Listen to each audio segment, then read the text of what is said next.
Olá! A nossa aula de hoje será sobre as contribuições vertidas para o Regime Geral de Previdência Social.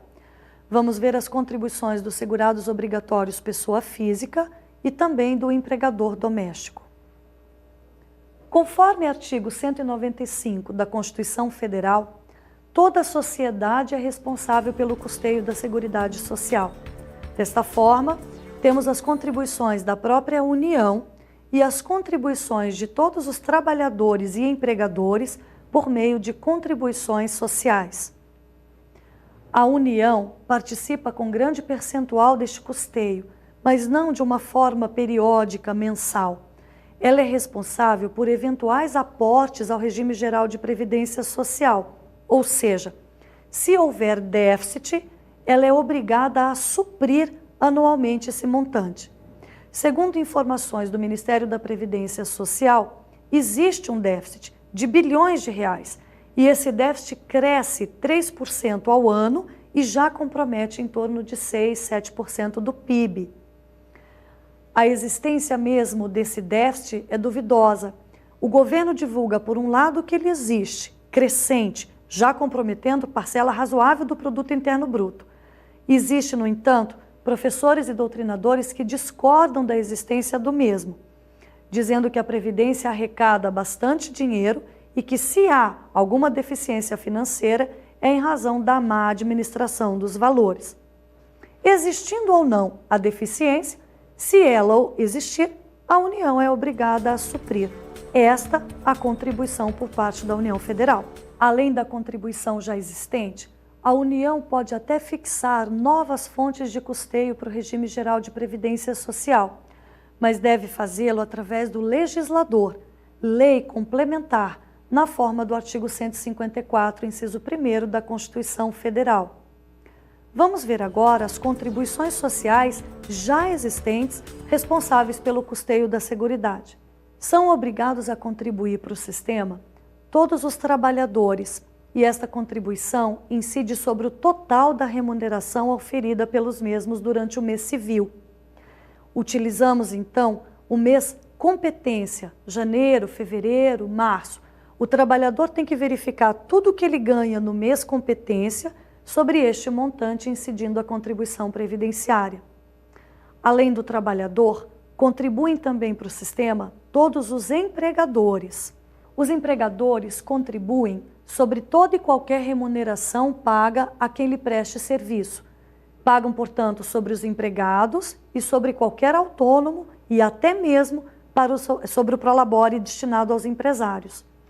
Além da contribuição incidente, portanto, sobre a folha de pagamento, as empresas devem pagar contribuições sociais incidentes sobre o faturamento, temos aí o COFINS, e sobre o lucro, CSLL, Contribuição Social sobre o Lucro Líquido. Estas são as 3 hipóteses de contribuição social destinada à Seguridade devidas pelas empresas de todo o país. Além das empresas, estão obrigadas a contribuir para o sistema todas as entidades que operam com concursos de prognósticos. Concursos de prognósticos são todas as espécies de loteria de símbolos ou números, desde que lícitas. Não estamos a falar, portanto, do jogo do bicho, mas sim de loteria federal, como a Mega Sena, Super Sena, e loterias também estaduais, municipais e prados de corridas. Além dos concursos de prognósticos, também estão obrigados a contribuir para a Previdência Social os importadores de bens e serviços. Para o direito previdenciário, interessa apenas as contribuições sociais incidentes sobre qualquer forma de remuneração. Vamos detalhar, portanto, as contribuições destinadas aos trabalhadores e aos empregadores, incidentes sobre o montante pago para quem prestou os serviços. Vamos iniciar com a contribuição devida pelos empregados, empregados domésticos e trabalhadores avulsos. Esses 3 tipos de contribuintes individuais obrigatórios contribuem da mesma forma para o regime geral de previdência social. Segue-se, portanto, a mesma regra de incidência, a mesma base de cálculo, mesmo fato gerador e a mesma tabela divulgada pela Previdência Social. As empresas e os tomadores de serviço destes trabalhadores são obrigados a verificar mensalmente o quanto o total eles receberam no final de cada mês. Estamos a falar do total da remuneração e não do salário básico. Temos, portanto, que somar as horas extras, comissões, gratificações, gorjetas, adicionais de qualquer espécie, de forma a oferir o montante total recebido no mês civil. Daquele montante, iremos então aplicar a tabela divulgada pela Previdência Social, lembrando que o empregador e o tomador de serviço retém do contribuinte a alíquota devida, desconta da remuneração mensal a contribuição destinada ao INSS, desconta e repassa mensalmente aos cofres previdenciários. Vamos ver a tabela que se encontra atualmente vigente no sistema.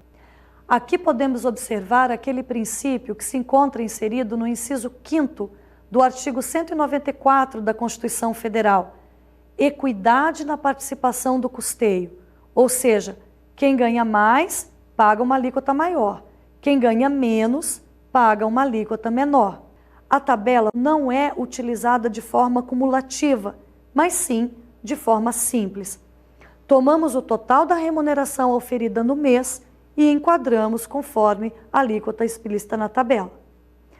As alíquotas constantes da Lei 8.212 são as de 8%, 9% e 11%.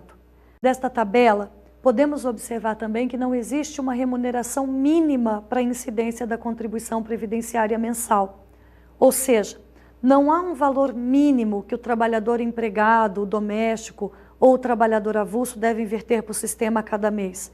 Eles pagam proporcionalmente a remuneração oferida no mês, sem observância de limite mínimo. Assim, se um trabalhador foi contratado, registrado, admitido no último dia do mês, ele não vai receber a remuneração integral, mas sim uma fração correspondente a 1/30, que significa um dia de trabalho. E vamos imaginar que esse valor, 1/30, seja de apenas R$30. Ele ganha R$30 para cada dia de trabalho. Recebeu apenas R$30 no final daquele mês porque trabalhou um único dia naquela competência. A contribuição previdenciária devida por este trabalhador será na alíquota mínima, mas incidente exatamente sobre os R$30. E se tivesse ganhado 15 ou 10 reais, iríamos fazer incidir a alíquota mínima sobre os 10 ou 15 reais. A este critério chamamos de proporcionalidade, matéria muito exigida em qualquer concurso público que peça o direito previdenciário. Critério da proporcionalidade: não há alíquota mínima sobre remuneração mínima. Existe sim a alíquota mínima sobre a remuneração oferida no mês, porque esta remuneração, como estamos a tratar de trabalhadores subordinados e trabalhadores avulsos, já observa por si própria o limite do salário mínimo fixados nos seus padrões diários ou horários. Ou seja, uma empresa, quando vai remunerar o trabalho de um empregado, um empregador doméstico, quando vai remunerar o trabalho do empregado doméstico, e o órgão gestor de mão de obra, ao remunerar o trabalho do empregado avulso, do trabalhador avulso, essas remunerações já precisam observar o valor do salário mínimo fixado pelo governo federal, seja no valor hora, dia ou mês. Para um empregado que trabalha a jornada completa de 220 horas, e estamos a falar aqui de direito do trabalho, a remuneração mínima será de um salário mínimo mensal. Mas se ele trabalha uma jornada inferior a 220 horas, ele vai ganhar o mínimo proporcional à jornada efetivamente trabalhada. Essa, a proporcionalidade, o mínimo fixado em sua proporção diária ou horária. E é justamente essa proporcionalidade que será trazida para o direito previdenciário e que me faz contribuir com a alíquota mínima, não sobre um valor mínimo já prefixado, e sim sobre a importância efetivamente recebida pelo trabalhador. Se por um lado não temos limite mínimo de base de cálculo, por causa do critério da proporcionalidade, temos um limite máximo. Conforme observamos da tabela, o legislador fixa e atualiza todo ano um limite máximo de remuneração sobre o qual deve incidir a alíquota de 11%, que é a alíquota máxima. Se o trabalhador ganha, no final do mês, um montante que supera este limite máximo, sobre o excedente não vai haver qualquer tributação. Assim, se o trabalhador recebe, por exemplo, o montante de R$10 mil mensais, ele não vai contribuir com a alíquota de 11% sobre o total dos R$10 mil, mas sim sobre aquele teto fixado e atualizado anualmente pelo Ministério da Previdência Social. No conceito de salário de contribuição, para podermos somar todas as parcelas e aplicarmos então a tabela, devemos entender o somatório de todas as parcelas de natureza salarial. O artigo 28 da Lei 8.212, no seu parágrafo 9º, traz uma relação exaustiva das parcelas que não compõem o conceito de salário de contribuição. Essa mesma listagem exaustiva, repito, porque não comporta mais exemplos, né? Ela esgota-se em si mesma, é repetida no parágrafo 9º do artigo 214 do decreto que regulamenta a Lei 8.212, que é o Decreto 3.048 de 1999. A legislação entende que qualquer parcela, sob que denominação for, desde que destinada a retribuir o trabalho prestado, é de natureza salarial e, portanto, enquadra-se no conceito de salário de contribuição. Falamos então de férias, de 13º salário, de salário propriamente dito, comissões, gratificações, horas extras, adicional noturno, adicional de insalubridade, gratificação de função, adicional de transferência e qualquer outra rubrica que tenha por destino remunerar o trabalho que foi prestado por alguém. Por outro lado, o artigo 28 da Lei 8.212 e o 214 do Decreto 3.048, ambos no parágrafo 9º, expressam que sobre benefícios pagos pelos empregadores e tomadores de serviço não há incidência de contribuição previdenciária, ou seja, essas rubricas, essas parcelas não compõem o conceito de salário de contribuição. São considerados benefícios, por exemplo, os planos de saúde, tanto odontológicos quanto médicos, e aí inclui-se também aparelhos ortodônticos, próteses, órteses, medicamentos. Também são considerados benefícios os planos referentes à educação, ensino básico, médio ou fundamental. Também não incide contribuição previdenciária os benefícios na área de alimentação, desde que a empresa seja conveniada ao PAT, Programa de Alimentação ao Trabalhador. E podemos citar outros vários exemplos, como seguros de qualquer espécie, previdência complementar, tickets não só de refeição, como alimentação, cestas básicas e quaisquer outros benefícios cujo interesse do empresário, do tomador de serviço, não seja remunerar o trabalho que foi prestado, e sim colaborar com a saúde e a dignidade da vida do seu trabalhador. A lei previdenciária faz uma única ressalva. Esses benefícios não vão ser considerados salário de contribuição, mas desde que sejam estendidos à totalidade dos empregados e diretores, nas mesmas condições e valores. O que não pode ser admitido é, por exemplo, você chegar numa empresa e encontrar dois valores de ticket refeição. Um num valor mais baixo, de R$ 4, R$ 5 diários, para um trabalhador da linha de produção. E outro ticket de valor bem mais elevado, R$ 10, R$ 15 diários, para um trabalhador da linha gerencial. Nesse exemplo que colocamos, a empresa não está preocupada com a alimentação do seu trabalhador, do obreiro. Está preocupada em valorizar, em gratificar melhor aquele que trabalha numa função gerencial. Desta forma, não estaríamos falando de benefício, e sim de salário indireto, pago de uma forma que não em moeda corrente do país. E aí a Previdência vai entender se tratar de natureza salarial e tributará sobre este valor com suas contribuições previdenciárias.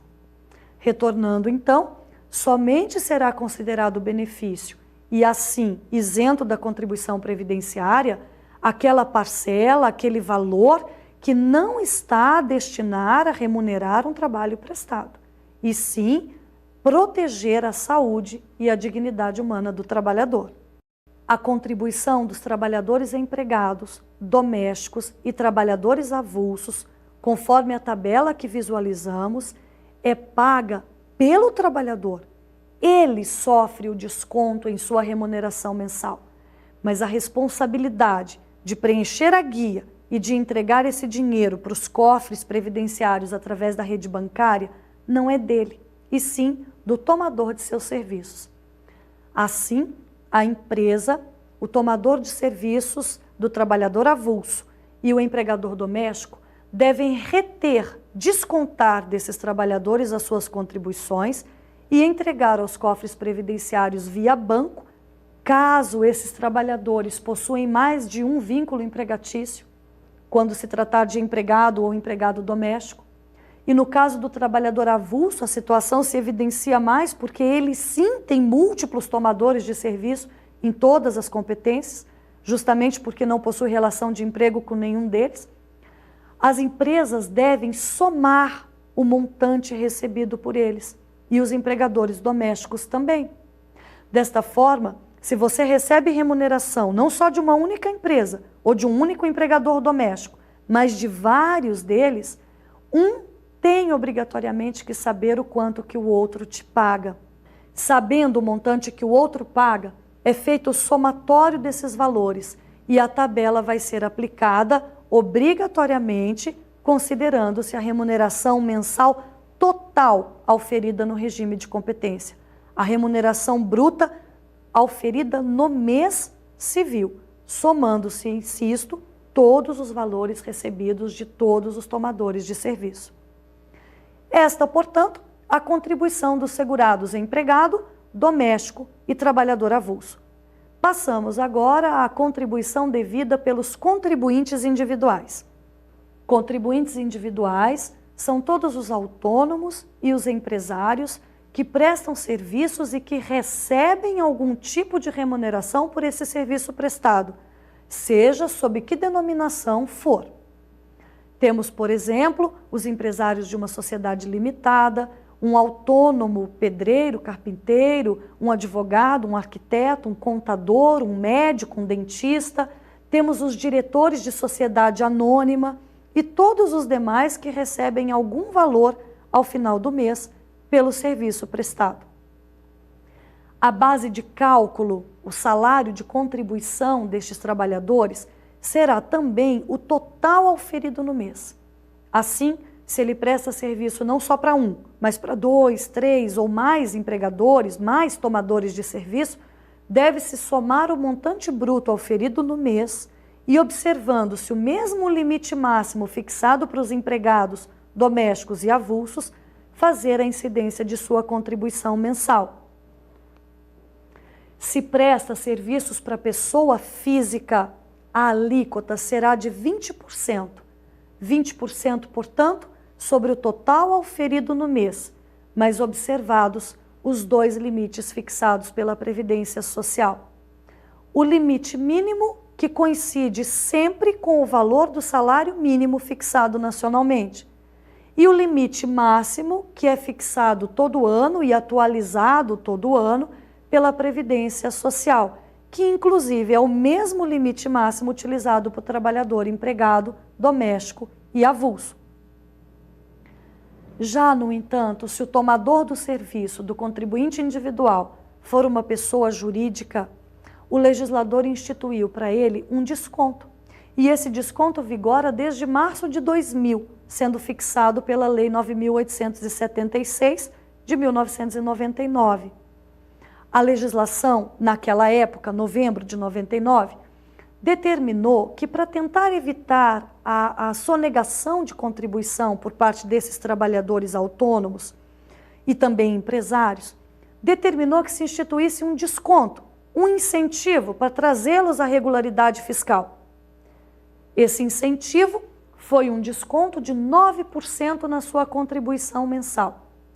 Originariamente, se você for verificar a redação da Lei 9.876, ela vai dizer assim, que o trabalhador autônomo e o empresário, portanto, contribuintes individuais, que prestarem serviços para uma pessoa jurídica, poderão descontar da sua contribuição normal de 20%, 45% da contribuição devida por aquelas empresas sobre o valor que foi pago para você.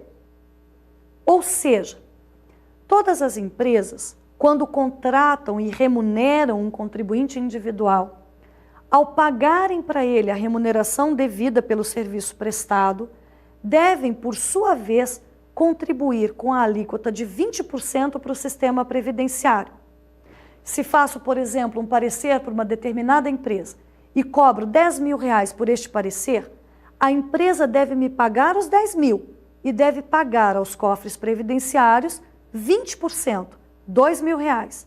Eu custei, portanto, para a empresa os 10.000 pelo serviço que prestei e mais 2 pela contribuição previdenciária que ela está obrigada a pagar.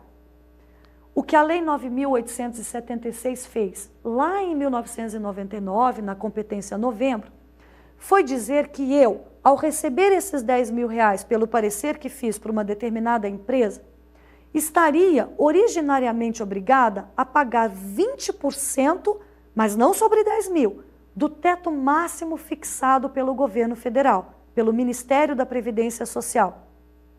Só que poderia usufruir de um desconto. Qual desconto? 45% daqueles 2.000 que a empresa é obrigada a pagar. Vejamos o seguinte exemplo para melhor compreensão da matéria.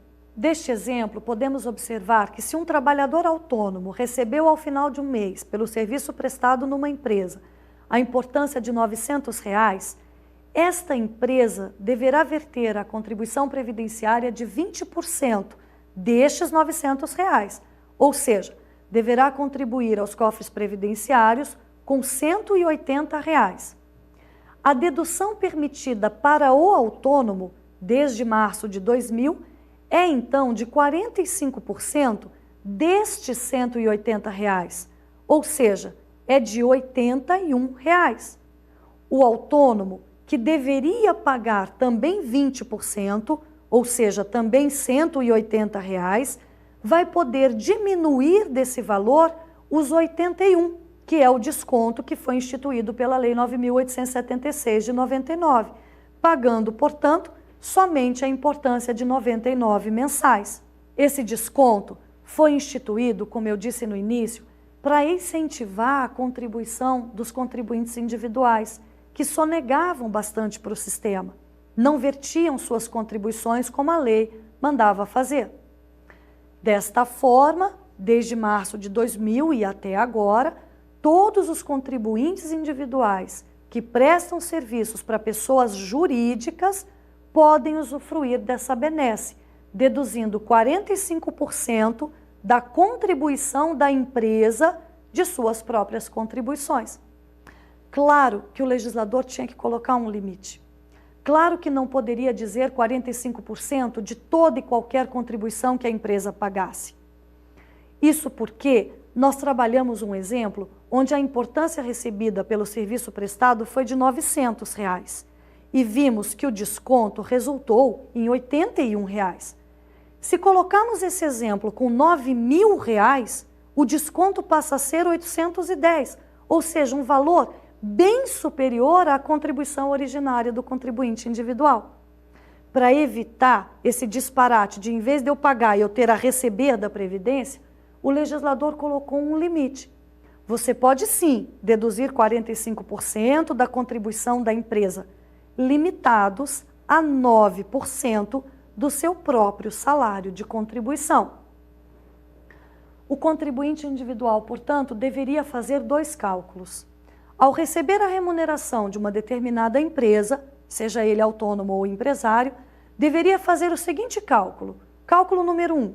Quanto é 45% da contribuição que a empresa vai pagar sobre a remuneração que me transferiu? Cálculo número 2. Quanto é 9% do meu próprio salário de contribuição limitado ao teto fixado pela Previdência? posso deduzir o menor dos dois valores apurados. Esse critério de fazer dois cálculos e encontrar o valor menor já deixou de ser praticado desde a competência abril de 2003, porque desde abril de 2003, por força da Lei 10.666, as empresas que remuneram contribuintes individuais, autônomos ou empresários, são obrigadas a descontar deles a contribuição, assim como fazem com os empregados, e repassar os valores aos cofres previdenciários até o dia 2 do mês subsequente. Para facilitar o cálculo, a Lei 10.666 de 2003 determinou que as empresas retivessem 11%, sempre 11%, da remuneração que você recebeu. Desconta-se 11% e repassa-se esses mesmos 11% para os cofres previdenciários até o dia 2 do mês subsequente. Em resumo, temos, portanto, duas regras. Contribuinte individual que presta serviço para pessoa física deve recolher por conta própria suas contribuições, com vencimento até o dia 15 do mês subsequente, utilizando-se a alíquota de 20%. Contribuintes individuais que prestam serviços para pessoas jurídicas vão ter a sua contribuição de apenas 11%, retidas por essas mesmas empresas, que irão repassar tais valores para a Previdência Social no dia 2 do mês subsequente. O segurado facultativo é aquele que não exerce atividade remunerada e, portanto, contribui para o sistema se quiser e quando quiser. Por esta razão, sua alíquota será sempre de 20%, mas a sua base de cálculo poderá variar conforme sua vontade. Ele pode contribuir sobre o valor que quiser, observando-se apenas os limites fixados pela Previdência Social. O limite mínimo, que é o valor do salário mínimo atualmente vigente, e o limite máximo, que será sempre fixado e atualizado a cada ano pelo Ministério da Previdência Social. O mesmo limite máximo já observado para contribuintes individuais e trabalhadores empregados, domésticos e avulsos. Vamos mencionar agora, fazer apenas um parêntese, sobre os trabalhadores aposentados, aqueles que já se aposentaram, mas que continuam trabalhando e exercendo, portanto, atividade remunerada. Esses trabalhadores já são aposentados, mas continuam obrigados a contribuir para o sistema, graças à Lei 9.032 de abril de 1995. Antigamente, eles também deveriam contribuir, só que recebiam de volta as contribuições em parcela única, atualizadas pelo índice da poupança, e que se denominava essa devolução benefício de pecúlio. O pecúlio foi extinto em abril de 1994, pela Lei 8.870. Por esta lei, que inclusive era ano de eleições, 1994, o legislador determinou que os aposentados não precisavam mais pagar, mas também não iam ter o benefício do pecúlio, o que era óbvio. Se o pecúlio era a devolução do que eu recebi, do que eu paguei, e se eu não ia pagar mais nada, claro que não havia mais nada para me devolver. De qualquer forma, a lei expressou que o benefício de pecúlio estaria extinto e que o aposentado não precisava mais pagar. Um ano depois, em abril de 1995, foi publicada a Lei 9.032, trazendo de volta a contribuição dos aposentados, com vigência a contar de agosto de 95. E desde então, os aposentados são obrigados a pagar, caso voltem ou permaneçam no trabalho, sem ter a devolução das quantias vertidas, permanecendo extinto o benefício do pecúlio. Contribuição devida pelos empregadores domésticos. Os empregadores domésticos, sempre pessoas físicas ou grupo familiar, apenas por darem emprego a um trabalhador, estão obrigados à contribuição previdenciária, na alíquota fixa, invariável, de 12%. 12% incidentes sobre a contribuição, sobre o salário de contribuição do seu empregado doméstico. Assim, se o seu empregado doméstico recebe um valor mensal de R$3.000, por exemplo, o que até não é a regra, porque em geral eles têm uma remuneração mais inferior, mas se receber R$3.000 mensais, você, empregador, não vai contribuir com 12% incidente sobre esse total, e sim sobre o limite máximo fixado pela Previdência, observado inclusive pelo próprio trabalhador doméstico. Isto porque a Lei 8.212 diz que a contribuição do empregador incide sobre o salário de contribuição do doméstico e não sobre o total da remuneração por ele auferido. Em resumo, portanto, todo empregador doméstico contribui com 12%, incidente sobre a mesma base utilizada para a contribuição de seu empregado. Ele desconta do trabalhador a contribuição daquele, soma com os 12% a seu cargo e recolhe aos cofres previdenciários sempre no dia 15 do mês subsequente.